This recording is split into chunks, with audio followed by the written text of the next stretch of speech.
sexy and a bit, boring on record keeping, but this is where I think a lot of value comes into play. And employers that got this buttoned up are going to save themselves a lot of time and money in litigation, and maybe even prevent litigation in the long run if you've got your record keeping really buttoned up and secure.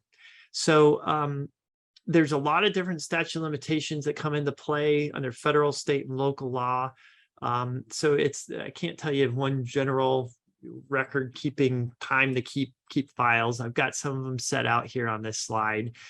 But here in California, we're generally looking at a 4-year statute of limitations for wage and hour claims. And so it's generally good to keep time records, pay records, and I would say also personnel files for 4 years here in California. And again, as this prior slide pointed out, we've got a different record keeping requirement for I-9s and some different issues for job ads and things under federal law. So you need to watch these statute of limitations. And generally, if you're looking at California, this 4-year statute of limitations, and you're keeping personnel files and related documents going back 4 years, that's probably the safest route to go.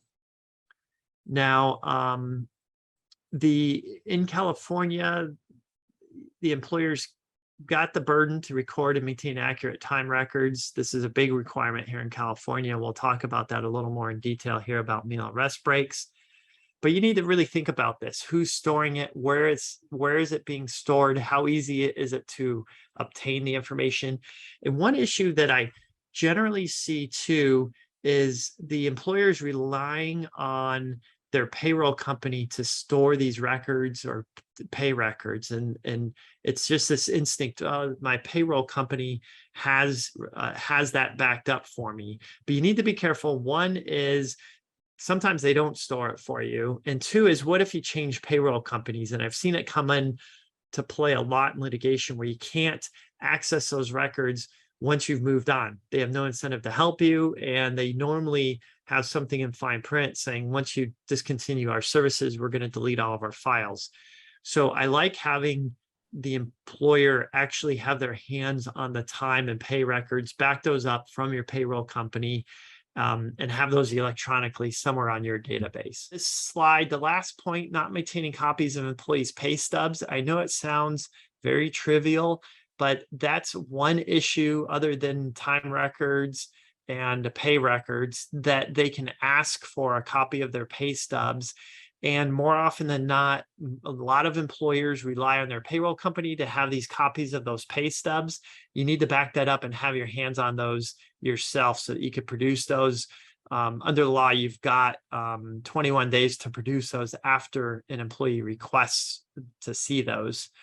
And so how long do you have to hold on to their pay stubs? I recommend going back 4 years because it's going to show the pay, what was paid.